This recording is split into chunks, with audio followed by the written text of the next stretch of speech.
नमस्ते दोस्तों। देश में इस समय बहुत कुछ चल रहा है और उस समय एक फ़िल्म पर चर्चा, आप कह सकते हैं कि ये सही समय नहीं है। इस समय दूसरे विषयों पर बात होनी चाहिए। कोई ये कह सकता है कि ऐसे समय में, जिस समय उत्तर प्रदेश का चुनाव करीब हो, आरक्षण के इतने बड़े बड़े सवाल आपके सामने हों, आज खास करके मीडिया हाउसेस पर जिस तरह के छापे पड़े, इसके अलावा पेगासस की रिपोर्ट है, तो इतने सारे जब इश्यूज़ आपके सामने ऑलरेडी हैं और आपकी टेबल एक तरह से फुल है, आपकी टेबल पर एक तरह से कोई और जगह नहीं है, तो ऐसे समय में एक फ़िल्म पर बातचीत क्यों की जाए। तो इस सवाल का जवाब भी आपको यहाँ पर मिलेगा और इससे जुड़े हुए बाकी जो प्रश्न है उसका भी जवाब मैं देने की कोशिश करूँगा। एक बार अगर जो मित्र जुड़ गए हैं, जग प्रसाद या विनोद परमार या सुनील कुमार राज साहब, डॉक्टर हरीश नावरिया, कोई भी एक बता दें कि ऑडियो उनको ठीक ठाक अगर मिल रही है तो मैं अपनी बातचीत आगे बढ़ाने की यहाँ से आगे बढ़ाऊँगा बातचीत को। तो ऑडियो एक बार चेक आप कोई भी ओके कर दें कि ऑडियो ओके है, आवाज़ ठीक ठाक आ रही है, आप लोग सुन पा रहे हैं। कोई भी मित्र एक बता दें। सोलंकी साहब आप बताइए, ऑडियो फाइन, बातचीत आगे ठीक है। सूरज कुमार साहब बहुत बहुत थैंक यू, ऑडियो आपको ठीक ठाक मिल रहा है। तो जिस फिल्म के बारे में आज मैं आपसे बातचीत कर रहा हूँ, ये फिल्म कल रात 12 बजे प्राइम वीडियोज़, अमेज़न का जो प्लेटफॉर्म है अमेज़न का, उस पर ये फिल्म रिलीज़ हुई है।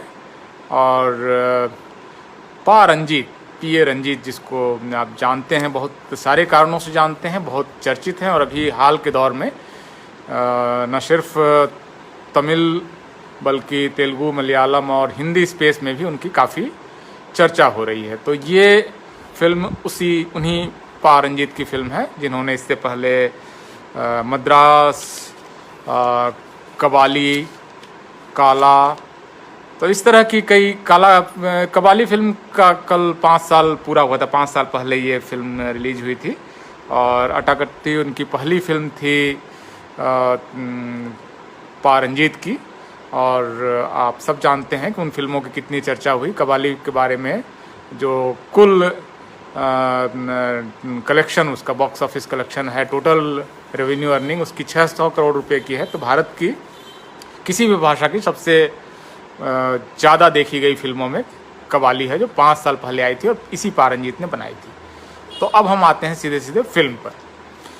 देखिए, ये फिल्म जो है, इसका बैकड्रॉप जो है, इसका जो क्रम है, जो इसका फील्ड है, जो इसकी सेटिंग है, वो पुराना जो मद्रास, जिसको अब चेन्नई कहते हैं, मद्रास का उत्तरी हिस्सा इसकी सेटिंग है, north Madras. Film Tamil language में है, इसके बावजूद इसको नॉर्थ इंडिया में भी काफ़ी देखा गया है। और अभी इसका जो ट्रेलर रिलीज हुआ था तो वो 65 लाख से ज़्यादा उसके यूट्यूब व्यूज़ थे। तो आमतौर पर इतने कम समय में बहुत कम फिल्में हैं जिसको कि इस लेवल की प्रसिद्धि मिलती है। IMDb पर भी ये सबसे ज़्यादा रैंकिंग वाली जो फिल्में हैं उसमें ये शुमार है और एक दिन के अंदर में ही इसने ठीक ठाक मतलब इसको देखा जा चुका है। तो ये जो फिल्म है, इसकी जैसे मैंने आपको बताया, कहानी बताकर आपका मज़ा नहीं ख़राब करूँगा, क्योंकि जो लोग पूरी कहानी कम से कम नहीं बताऊँगा, लास्ट का हिस्सा तो कतई नहीं बताऊँगा, क्योंकि फिर आप कहेंगे कि फ़िल्म देखने का फिर आप मैंने मज़ा ख़राब कर दिया है। तो आपका डाटा जो जाएगा या जो लोगों ने सब्सक्रिप्शन ले रखा है उनको मैं एक तरह से स्पॉइलर का काम नहीं करना चाहता हूँ कि ये फिल्म पूरी कहानी बता दूँ और पता चला कि हम लोग ऐसे लोगों को ठीक ठाक पीट देते थे जो मतलब पूरी कहानी आकर बता देता था, तो मतलब फिर हमारी फिल्म देखने का मज़ा वो पूरा ख़राब हो जाता था। तो खैर, ये फिल्म नॉर्थ मद्रास जो है वो उसकी सेटिंग है, वो उसका फील्ड है, वो उसका बैकड्रॉप है जहाँ पर ये फिल्म बनी है। जो पोर्ट है, बंदरगाह है, वहाँ के आसपास का इलाका है। समुद्र आपको इस फिल्म में है, खास करके सेकेंड हाफ में, इंटरवल के बाद इस फिल्म में ढेर सारा समुद्र इसमें आपको दिखेगा।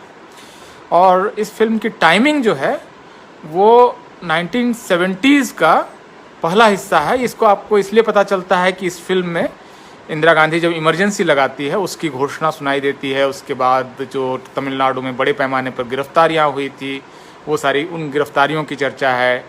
डीएमके से टूटकर एआईडीएमके जब बन रहा है, इसकी चर्चा है। तो ये फिल्म जो है आपका सेटिंग इसकी जो है वो, अब मैं आपको टाइम में भी इसको मैंने सिचुएट कर दिया, ज्योग्राफी भी बता दी कि ज्योग्राफी इसकी नॉर्थ मद्रास है, और सेटिंग जो इसकी टाइम जहाँ पर ये सिचुएट हो रही है वो 1970 से 1977 के आसपास का पीरियड है। क्योंकि 77 इस फिल्म में इसलिए है क्योंकि जो डीएमके के लोग अरेस्ट हुए थे इंदिरा इमरजेंसी में, उनके रिलीज होने का भी सीन इसमें है।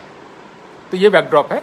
इसकी कहानी का जो प्लॉट है वो ये है कि एक तमिलनाडु में, एक मद्रास में एक कम्युनिटी है जो कि बॉक्सिंग जो है वो ब्रिटिशर से सीखती है और बॉक्सिंग का एक वो प्रैक्टिस करती है, और बॉक्सिंग के कॉम्पिटिशन्स होते हैं बहुत बड़े पैमाने पर, और उसमें हज़ारों लोग उसको देखने के लिए आते हैं।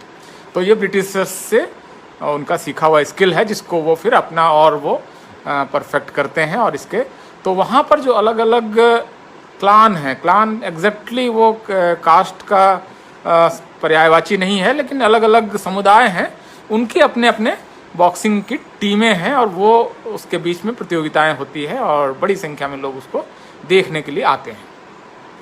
अभी ये फिल्म जो है वो एक बॉक्सर है, उसकी कहानी का शुरुआती हिस्सा मैं सिर्फ बता रहा हूँ। पूरी कहानी जैसे मैंने कहा कि आप निश्चिंत रहें, मैं पूरी कहानी नहीं बताऊँगा, आपका मज़ा ख़राब करने का मेरा कम से कम कोई इरादा नहीं है। तो एक बॉक्सर है और वो अपने बेटे के साथ और पत्नी के साथ कहीं जा रहा होता है। तो बॉक्सिंग का आपस का जो झगड़ा है उसमें एक दूसरा गैंग जो है वो सड़क पर घेर कर उसको मार देता है, और वो बच्चा और उसकी माँ उस घटना से बच जाती हैं। यही बच्चा जो है, यही इस फिल्म के का मुख्य किरदार बाद में चलकर बनता है, और इस किरदार को आर्या जो हैं वहाँ के काफ़ी चर्चित आर्टिस्ट हैं, उन्होंने इसको प्ले किया है। अब चूंकि ये फिल्म तमिल में है और मैंने इस फिल्म को इंग्लिश सबटाइटल के साथ देखा है, तो जाहिर है कि जो नाम है उसके जो प्रोनाउंसिएशन है, जो उच्चारण है, वो ठीक तमिल उच्चारण नहीं होगा। तो इसके लिए मैं पहले ही आपसे माफ़ी मांग लेता हूँ। फिल्म मैंने सिर्फ एक बार देखी है, तो हो सकता है कि कुछ बारीकियाँ इसकी मुझसे छूट गई होंगी, क्योंकि मैं एक साथ सबटाइटल और एक साथ फिल्म के फ्रेम्स देख रहा हूँ, और क्योंकि मुझे फिल्म एडिटिंग में दिलचस्पी है तो एडिटिंग के भी फ्रेम देख रहा हूँ। तो वो एक साथ में 3 टास्क देख रहा हूँ, और इसके अलावा पारंजीत की जो आइडियोलॉजी है, उसके जो सिंबल्स हैं वो कहाँ हैं नहीं है, ये भी देख रहा हूँ। तो एक साथ मतलब बहुत सारा टास्क मैंने किया है और एक ही बार इस फिल्म को देखा है, तो जाहिर है कि इसकी कुछ बारीकियाँ मुझसे छूट रही होंगी। तो इसको दूसरी बार तीसरी बार देखने के बाद हो सकता है कि मैं आपको या फिर अभी जो एक हिंदी की फिल्म तूफान रिलीज हुई है उसको भी अगर साथ में देख लूँ तो इनका एक कॉम्पैरेटिव एनालिसिस भी शायद मैं आपको दे पाऊँगा। तो ये जो बच्चा है, इसको उसकी माँ कोशिश करती है कि किसी तरह से बॉक्सिंग से दूर रखा जाए। ये उसकी माँ जो रोल अनुपमा ने प्ले किया है, उसका प्राइम टास्क है कि इस बच्चे को बॉक्सिंग से दूर रखो, क्योंकि बॉक्सिंग के अंदर जो गैंगवार और झगड़े हैं इसमें उसके पति की मृत्यु होती है। तो बॉक्सिंग की थोड़ी सी भी दिलचस्पी लेता है तो उसको पीटती है, मारती है, बड़े होने के बाद भी पीटती मारती है। ये आप इसमें आप देखेंगे वो। तो ये यहाँ से फिल्म शुरू होती है। फिर बच्चा एक कोच से बहुत प्रभावित होता है, फिर कोच को वो बच्चा पसंद आ जाता है कि अच्छा बॉक्सर बन सकता है और जो कॉम्पिटिटिव प्लान है उसके साथ मुकाबला कर सकता है, और इस तरह से ये कहानी आगे डेवलप होती है। इस बीच में जो वो बॉक्सर है, लीड कैरेक्टर जो है, इसका नाम कबालिन है, एग्जैक्टली देखिए अब तमिल उच्चारण में मुझे दिक्कत तो हो रही है, तो मोस्ट प्रोबेबली ये नाम उच्चारण इसी तरह से होगा, कबिलान या कवालिन, मतलब थोड़ा सा मतलब मैं आपके लिए सॉरी भी बोलता हूँ कि उच्चारण को लेकर जो तमिल उच्चारण एग्जैक्टली मैं ऑब्वियसली नहीं कर पाऊँगा। आप भी शायद कुछ लोग प्रैक्टिस करेंगे या जिनको भाषा का अच्छा ज्ञान है वो कर पाएंगे। तो 3-4 लेयर पर ये फिल्म चलती है और इसीलिए मल्टी लेयर्ड और बहुत कॉम्प्लेक्स फिल्म है। और इसमें आप अगर देखेंगे तो जैसे माँ का संघर्ष है कि बच्चे को फिल्म से बचाना है, ये बॉक्सिंग से बचाना है क्योंकि वो गैंग में चला जाएगा। बच्चा बाद में फिर बच्चा मतलब जो भी बॉक्सर है वो शराब में डूबता है, तो उससे वो उसको बचाने की कोशिश करती है, उसको पीटती है। लेकिन वही माँ जब देखती है कि वो शराब में डूब जाता है और वहाँ से निकलने के लिए बॉक्सिंग का जो की जो चुनौती है वही उसको उस शराब और उसके विनाश से बचा सकती है। तो वो अपने उसी बच्चे को कहती है कि जाओ तुम बॉक्सिंग करो और जाकर अपने जो विरोधी हैं उसको धूल चटाओ। और ये एक तरह से ये एक लेयर है। अब पत्नी जो है वो जो दशहरा विजयन ने ये रोल प्ले किया है, मरियम्मा नाम है। तो वो क्योंकि वहाँ पर रिश्तेदारों में आपस में ही शादी कर लेने का जो चलन है, कुछ रिश्तेदारों को छोड़कर बाकी रिश्तेदारों में, तो उसी के बीच में एक शादी होती है। और आप देखेंगे यहाँ पर एक कई सारे सिंबलिज्म है पा रंजीत के सिंबलिज्म पर, प्रतीकों पर। कब वो बुद्ध का इस्तेमाल कर रहे हैं, कब वो अम्बेडकर का इस्तेमाल कर रहे हैं बाबा साहब का, कब वो पेरियार का इस्तेमाल कर रहे हैं, कब वो अन्नादुरई का इस्तेमाल कर रहे हैं, कब वो रामचंद्रन का इस्तेमाल कर रहे हैं। तो ये सारे प्रतीक आपको इसमें, ये सारे फ्रेम में कहीं कहीं कहीं कहीं आपको दिखेंगे। तो पारंजित एक साथ कर रहे हैं, तो इसमें वो कई बार उस कहानी को डिस्टर्ब किए बगैर एक फ्लो में इस तरह की चीज़ें आती चली जाती हैं। तो इसको आप देख पाएंगे। तो पत्नी का संघर्ष है, पत्नी उसको बहुत प्यार करती है, उसके साथ वो फिर बच्ची पैदा होती है। फिर पति जब बॉक्सिंग में पूरी तरह डूब जाता है तो उसकी चिढ़ भी है, उसकी कामयाबी की खुशी भी है। फिर वो शराब में डूबता है तो उसको बहुत नाराज़ होती है, वो चले जाने की बात करती है, लेकिन वो जाती नहीं, कहती है कि अगर मैं भी तुम पर भरोसा ना करूं तो फिर दुनिया में कौन भरोसा करेगा। तो ये लेयर्ड फिर एक और लेयर उसकी पत्नी का है। फिर उसके कोच का एक लेयर है। देखिए कोच का पूरा चैलेंज क्या है कि वो ऐसा बॉक्सर तैयार करे जो उसके क्लान का, उसके समूह का, उसके ग्रुप का नाम रोशन करे। और साथ में वो डीएमके का नेता है, वो पेरियारिस्ट मूवमेंट का नेता है, और वो इमरजेंसी से भी लड़ता है, जेल भी जा रहा है। और इस बीच में वो ये मान रहा है कि जो नीचे के समूह हैं, इनके बच्चे जब बॉक्सिंग में आएंगे तो वो उनका एक अपलिफ्टमेंट भी, उनके आत्मविश्वास की बढ़ोतरी भी होगी। तो ये बहुत सारे वो एक साथ चीज़ें अचीव करने की कोशिश करता है। उसको मालूम है कि ये जो बॉक्सर है इसमें बहुत संभावनाएं हैं, शानदार बॉक्सर है।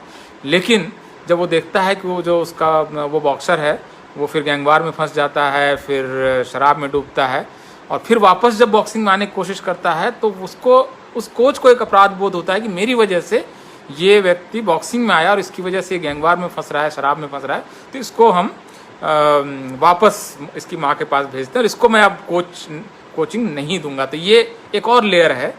उसके अलावा जो उसके विरोधी हैं, फिर वो जो कोच है उसका एक बेटा है, वहाँ एक और लेयर चलती है कि वो वहाँ का वो मद्रास का चैंपियन बनना चाहता है। उसको लगता है कि मैं कोच का बेटा हूँ, मेरा राइट है, और मेहनती भी है, और वो बहुत अच्छा बॉक्सर भी है। लेकिन बॉक्सर पिता उसको नहीं चुनता है। इसकी वजह शायद सिर्फ ये हो कि बेटा है और लोग क्या कहेंगे, ये भी हो सकता है। दूसरा ये कि हो सकता है कि उसको लगता हो कि ये उतना कामयाब नहीं हो सकता है। तो ये अनुत्तरित प्रश्न है वहाँ पर। तो ये जो बॉक्सर है वो उसको स्थान नहीं देता है, उसकी चिढ़ है। इसकी वजह से वो जो लीड बॉक्सर है आर्या कबिलन, उसका करियर नष्ट करने की कोशिश करता है, उस पर हमला करवाता है। लेकिन बाद में फिर उसको जब क्लान और अपने पिता को लेकर एक गर्व आता है तो उसको वो फिर प्रोटेक्ट करके बॉक्सिंग रिंग तक पहुंचाता भी है। तो ये वहाँ पर है। इसके अलावा जो उसके ओपोनेंट्स हैं वहाँ पर भी बहुत सारी धाराएं साथ साथ चल रही होती हैं। बहुत दिलचस्प फिल्म है, बहुत कॉम्प्लेक्स फिल्म है। आपको जटिलताओं में तमाम तरह की जटिलताएं इसमें मिलेंगी। मोहम्मद अली की चर्चा है कि वो किस तरह से dancing like a butterfly and sting like a bee, मतलब मधुमक्खी की तरह डंक मारो और तितलियों की तरह अपने पंख फैलाकर रिंग पर इधर से उधर घूमो। और वो मतलब वो चीज़ है। इवन आपको अपदीपो भवज है बुद्धिस्ट आइडिया, ये भी आपको इसमें मिलता है। और इसमें वो भी है कि आपकी जो समस्या है उसका समाधान भी आपको ही ढूंढना है। तो आप प्रॉब्लम भी हैं और आप सॉल्यूशन भी हैं।